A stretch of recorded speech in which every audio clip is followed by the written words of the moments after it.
मेरा हो मन स्वदेशी, मेरा हो तन स्वदेशी, मर जाऊं तो भी मेरा होवे कफन स्वदेशी।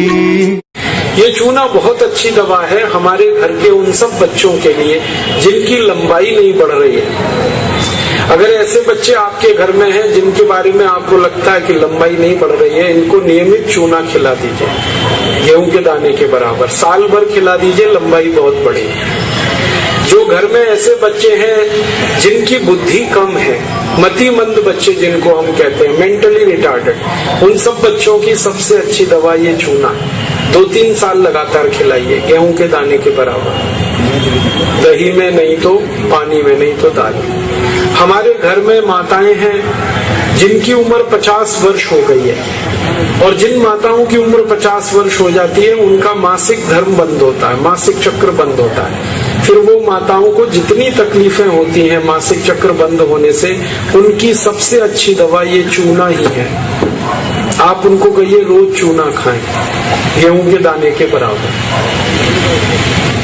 हमारे यहाँ बहुत सारी बहनें बैठी हैं, इस बात को ध्यान से सुने।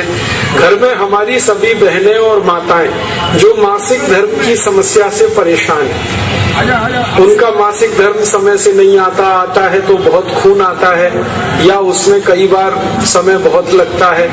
इन सब मासिक धर्म की बीमारियों में दर्द बहुत होता है। आप चूना खाइए, गेहूं के दाने के बराबर, दही में, नहीं तो दाल में, नहीं तो गर्म पानी में। ये जो चूना है ना, ये बहुत अद्भुत दवा है उन सभी मरीजों के लिए जिनको पीलिया होता रहता है, अक्सर जॉन्डिस। जिनको भी जॉन्डिस होता है उनको आप गन्ने के रस में गेहूं के दाने के बराबर चूना मिला के दीजिए। आधा गिलास गन्ने का रस, गेहूं के दाने के बराबर चूना, बहुत जल्दी पीलिया ठीक होगा और बार बार पीलिया होना बंद होगा।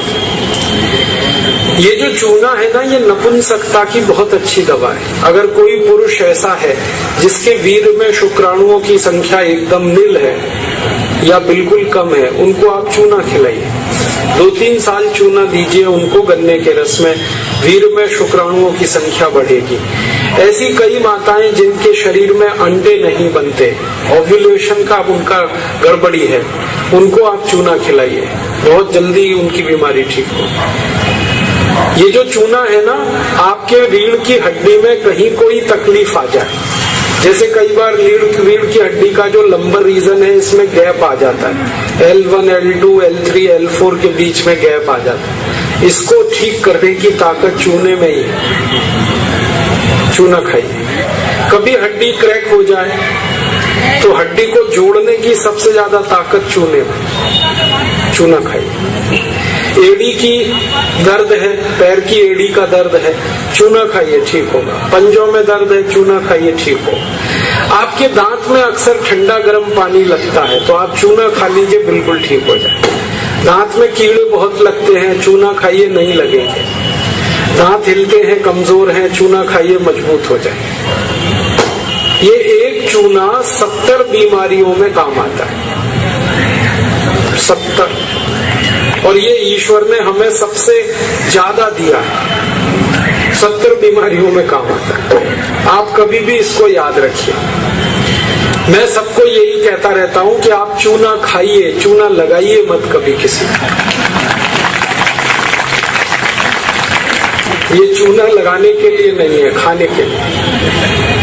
और ये चूना हम खाएं तो 2 ही बातें याद रखनी है। पत्थर वाला खाना है, पत्थर वाला चूना एक आता है, एक सीप वाला भी आता है, तो सीप वाला नहीं खाना, पत्थर वाला। और यही चूना है पत्थर वाला जो पान की दुकान में मिलता है, इसे याद रखिए। बस एक ही व्यक्ति चूना ना खाए, एक सावधानी है इसमें। जिनको पथरी की बीमारी है, जिनको गॉल ब्लैडर स्टोन है, वो चूना ना खाएं। जिनको किडनी स्टोन है, वो चूना ना खाएं। जिनको मूत्रपिंड में पत्थर है, वो चूना ना खाएं।